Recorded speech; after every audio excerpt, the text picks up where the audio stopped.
67% of first-time patients never come back to your med spa. 67%.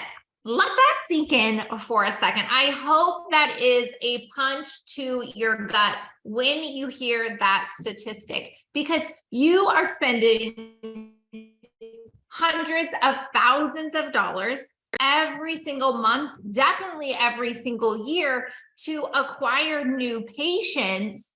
And the path to least resistance to growing your revenue for your med spa is doing a better job with the people right in front of you, with the patients that have come in.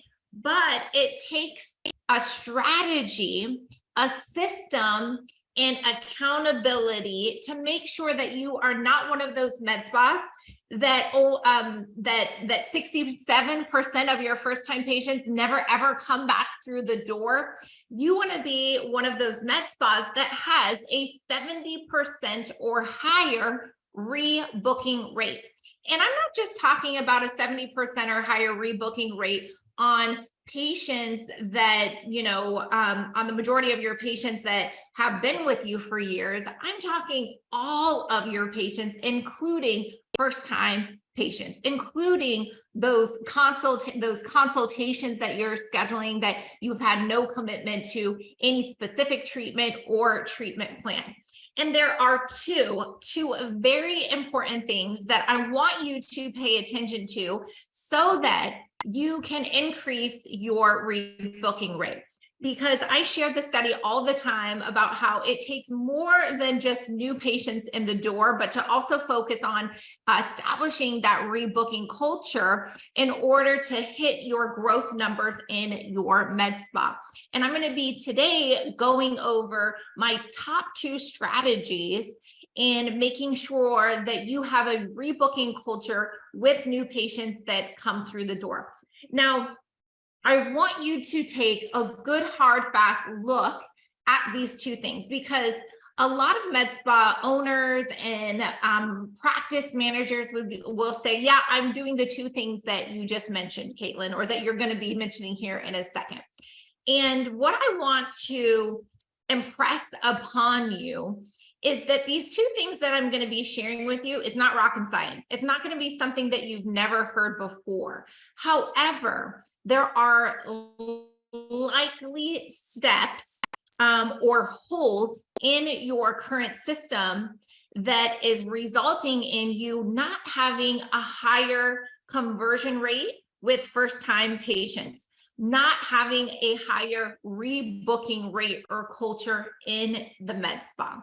So the first step in increasing the number of second-time visits in your med spa is to have a really sound consultation process so that you and your providers are not doing a la carte one and done treatments, but really presenting a comprehensive treatment plan. And I want to break down and go over a few of the steps that I often see practices missing that at the end of the day causing them to have a lower retention rate.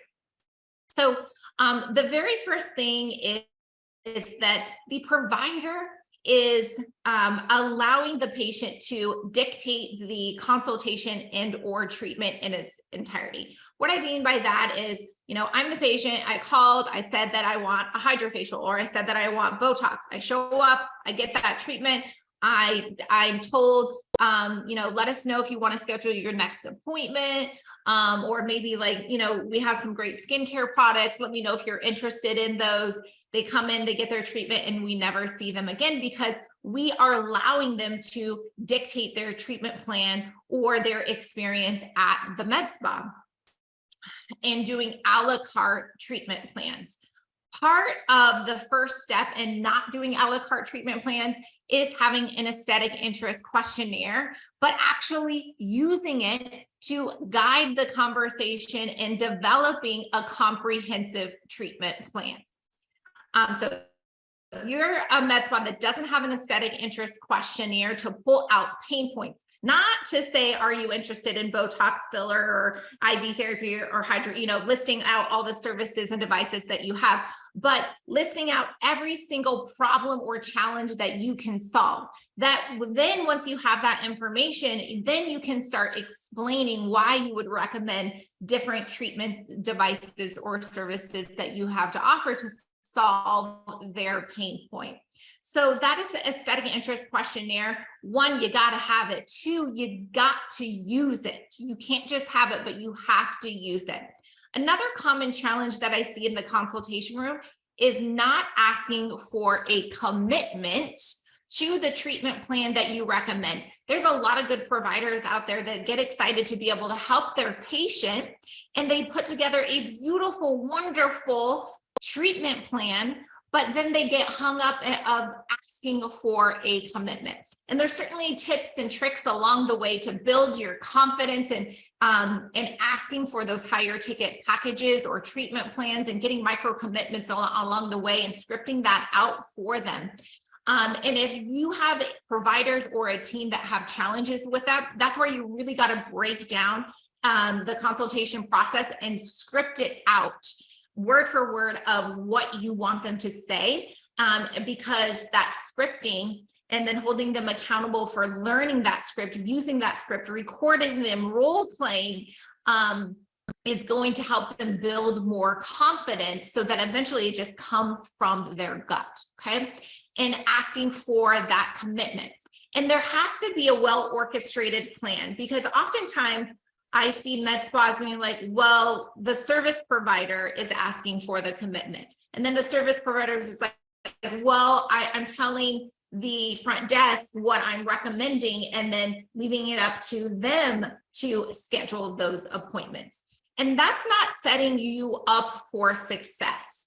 Not having a well-orchestrated plan and making sure that each member, each team member that is involved in the patient journey, from front desk to patient coordinator to patient finance person to service provider to laser technician to new patient coordinator, if you have one or all of those positions, needs to understand their exact role in the patient journey to help the patient feel comfortable, feel confident in agreeing to and getting started on a comprehensive treatment plan, in agreeing to and getting started on a membership or a package, or certainly scheduling their next appointment before they leave, right? That's the whole thing. You got to get them scheduled before they leave your med spa.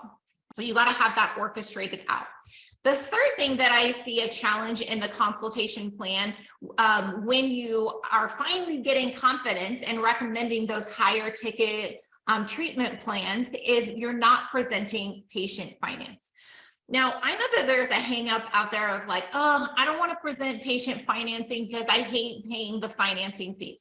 But what I can tell you is that if you do a simple mindset shift in the sense of paying financing charges is just a part of doing business, and I'm going to sell or win more high ticket treatment plans, more packages, more memberships, if I offer patient financing and make it super easy for them to give me a commitment, you are going to close more packages. I promise you. I've seen it time and time again. I've reviewed study after study with different med spas, but there's a way of going about doing it.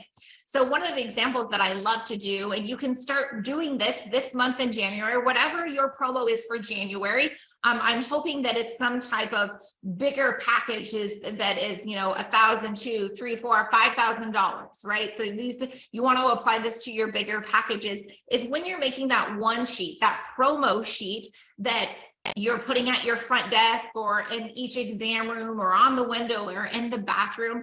At the bottom of that flyer, put an example of what potentially patient financing could look like. And if you are someone that has Cherry Financing, they're one of my favorite financing companies for med spas, and shout out to me if you want help getting hooked into Cherry. I'll send you my contact there, because what I love about them is that you have access to a dashboard that you could put in. Let's say your package is $4,500, okay? And then you're gonna put 3 months, 6 months, 12 months to see what an example of a monthly payment would be for 3 months, 6 months, and 12 months, where they can get 0% financing or very low percent financing on that. And of course, you put the disclaimer then based on credit, right? But you'll use the middle most common package that people apply for and land in their credit. And now all of a sudden, instead of a $4,500 treatment or package that they're going to put on their credit card that very day, all of a sudden they're looking at a $600 a month payment or $300 a month payment that has no financing fees or very low, right? And now all of a sudden thinking like, well, I could pay all $4,500, but I don't know. That was like stinging a little bit. I'm gonna have to tell my husband about that $4,500 charge on my card. But man, that patient financing is looking really good because at $300 a month, I don't even have to have a conversation about that. Okay, sign me up. Let's go. Let's do it. I promise you, you will sell more packages if you make it super easy for the patient and you make it super easy for your providers to present it. So tell the story of patient financing examples on your special of the month promo and package. And that's going to be a great way for you to get a higher commitment on that first treatment as well. Okay, so those are the common pitfalls that I see in the consultation room that is resulting in a la carte one and done treatment plans. And the second thing that I would like you to pay close attention on that's going to result in a higher number of second visits and achieving that 70% plus rebooking rate is to have a 2-week follow-up process. What I mean by that is that all of your patients, whether they are first time or second time, they get a follow-up call 2 weeks later that's personalized by their providers. Now, first and foremost, this has to be a part of the roles and expectations of all of your team members. This just can't be for the newbies. You can't have rogue providers that like, I'm the biggest, baddest, injector there is. I don't do patient follow-ups kind of thing. This is part of providing really a 5-star first-class experience with your patients. So that 2-week follow-up phone call and text message, you need to have the accountability in making it super easy also for your providers to make those phone calls. And it doesn't take that long if it's scheduled on their calendar, if they know exactly what they should be saying, reporting on, and have the contact information right in front of them. This is something that an office manager should be putting together and organizing and just handing it over to their providers, whether it's the office manager or front desk, handing that over to the providers or laser technicians for them to be able to do that. On that call, of course, you're just checking in, making sure they're good. And you're going to have those notes, right? Like, how's that new retinol working out for you? How long did it take before you started, to slough off that top layer from the peppering on your laser? Has your Botox taken effect? Do you need to come back in and have a little bit of a touch up? All of those things considered, right? Shows them that you care, shows them that you want to make sure that they're happy, shows them that you want to make sure that they are properly treated, that you met their expectations, because if not, we want to get you back in. That's also another opportunity if they happen to leave that appointment that day without scheduling their next appointment.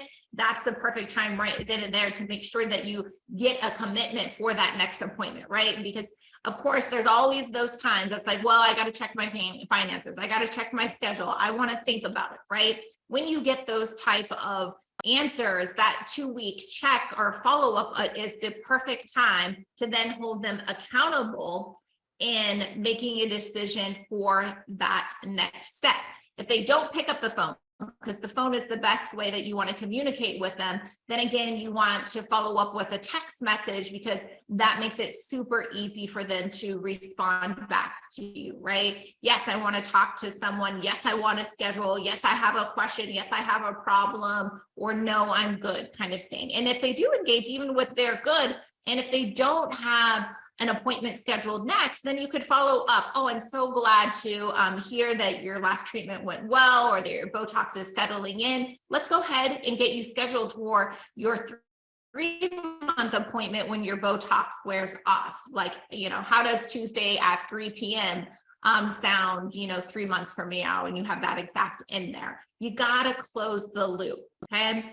Those two things, the consultation process and that 2-week follow-up calls and phone calls, those are the two biggest things that is going to move you away from being one of those med spas that 67% of your first-time patients never return, right, to being a med spa that not only has your loyal patients at a 70% rebooking rate, but all of your patients at a 70% rebooking rate. That's when you're going to see growth in your med spa. That's when you're going to have really happy patients that are referring you and coming back again and again. So what you need to do, because again, of course you have a consultation process, right?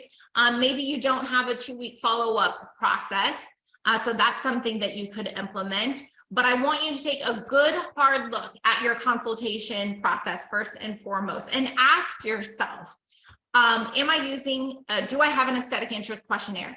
Is my providers actually using that? And what I mean by that is, if you have an aesthetic interest questionnaire and your front desk is seeing that the patient, that came in for Botox also checked about IV therapy and checked about having a facial and checked about sexual wellness, and in the notes or when she's checking out, she doesn't have another appointment scheduled or being recommended to her, that's a problem.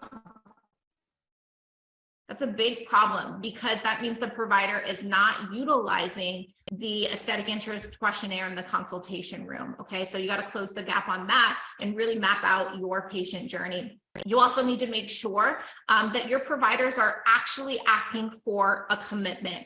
And this is a scary thing for some providers because they have a disconnect between being a provider and asking for a commitment when it comes to money, and they feel salesy, right? And a mindset shift has to take to recommend a treatment plan that solves all their problems based on their pain points, not on what you think they can afford. And then the final thing is that you're not presenting patient financing and making it super easy for them to give you a commitment.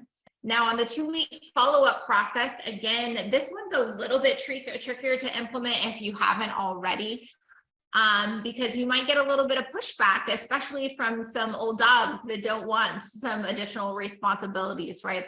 But I think it's absolutely imperative that you build a culture in your med spa, one that everyone does the consultation process the same way and has the same expectations, but 2, everyone does 2-week follow-ups, regardless how long you've been in the business and doing it, because it's about providing a just 5-star experience for your patients. So you have to have scripting, you have to have accountability, and you have to have a person that's willing to put the spreadsheet or the numbers or even running it through your dashboard, right, to make it super easy for your providers, because you don't want them to spend their precious time hunting down phone numbers. All right. So those are the 2 top things that you can do to increase your second visit rate. And I promise you, if you do these things and that you do them at a high level, your revenue really is going to grow, because it's not about a high number of new patients in the door. Of course, you want new patients, but it's even more about rebooking rates, increasing average spend, increasing number of visits per year, and that's going to get you ahead. All right, so I'm going to open up the floor for any questions right now, but while I'm doing that, I want you, for those of you that are watching me live now, give me an honest gut check of what could you be doing in your med spa that is going to help increase the second time visit percentage. Ask yourself, okay, is it in the consultation room, right? And what part in the consultation room do you think your team could be doing better? Or is it that 2-week follow-up process? And what part of the 2-week follow-up process? Does your team need a little bit more guidance and scripting so that they're not just checking the box saying like, well, I made the phone call and they said they were good and then I got off the phone? Do they need more of the language to continue the conversation and get people started? What part of consultation or the 2-week follow-up do you think there's the greatest opportunity in your med spa to get better? Chantel, Angela, what do you think that there's the biggest opportunity in your med spa right now, would you say?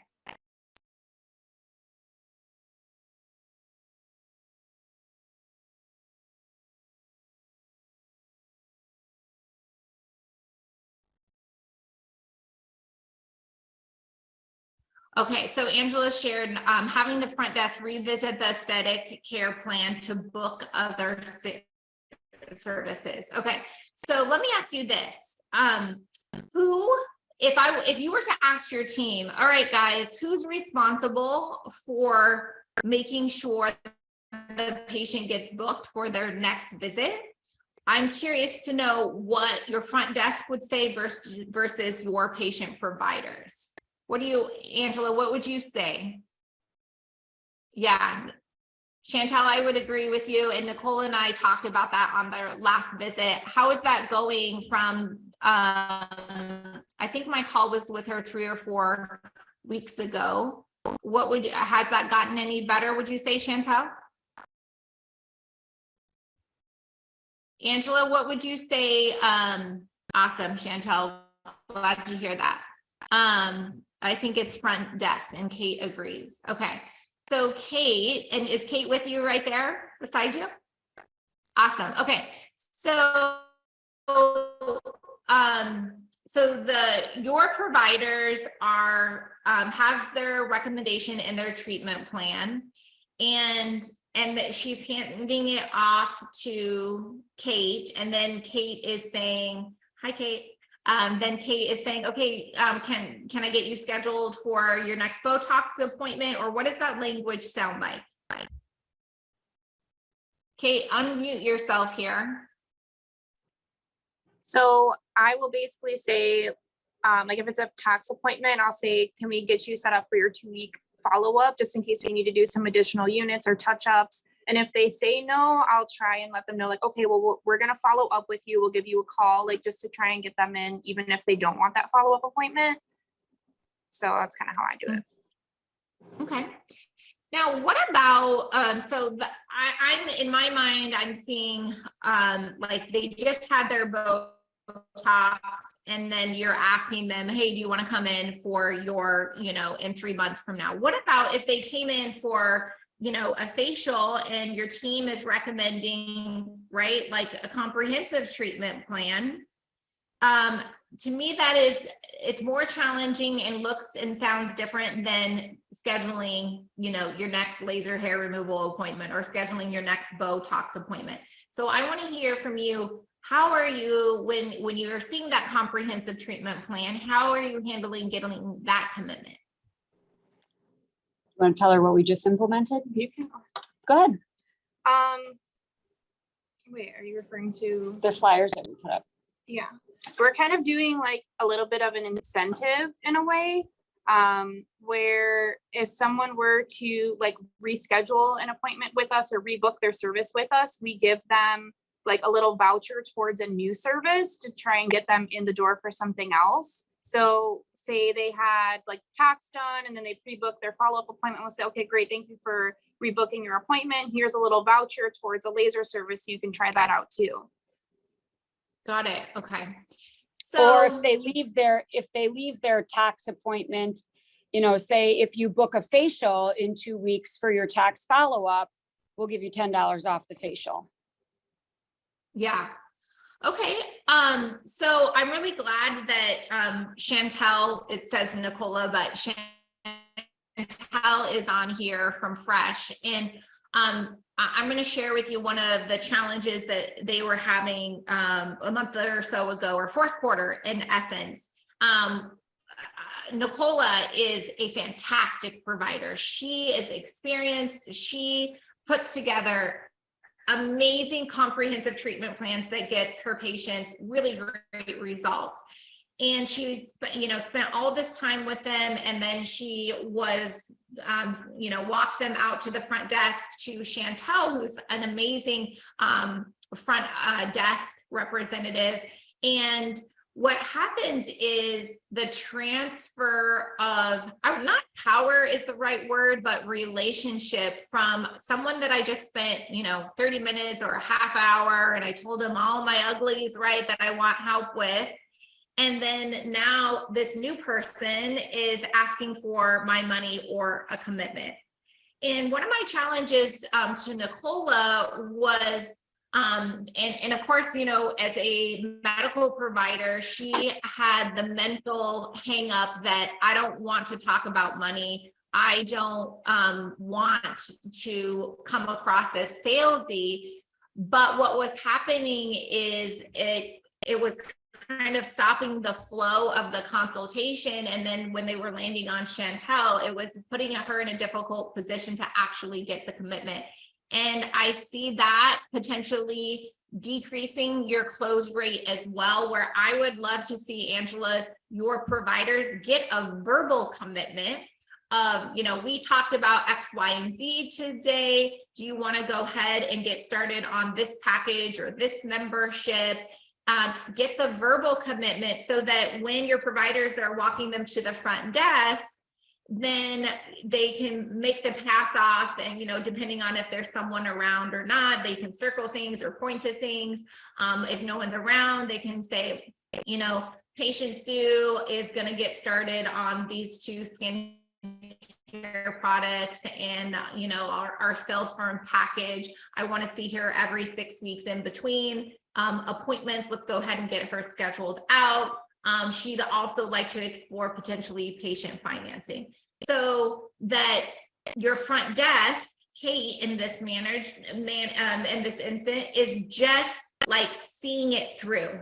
She's not the actual seller, because your providers are the ones that just spent an hour with her or half hour. So they should get the verbal commitment before handing them off to Kate.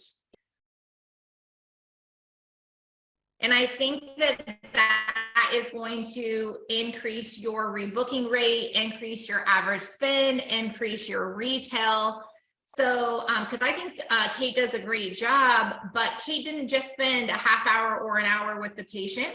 She doesn't have the same rapport. She doesn't have the same, authority and credibility that your providers do. And I think as Nicola is putting in here that, just in the last month that they've made that transition of the provider getting the verbal commitment has been a higher increase in rebooking and average spend per patient. I'd love to see you guys implement that. Okay. Awesome. Angela, thanks for coming live. Chantel, thanks for coming live, and Kate as well. And we'll be sending out the replay tomorrow if you want to share this with your team.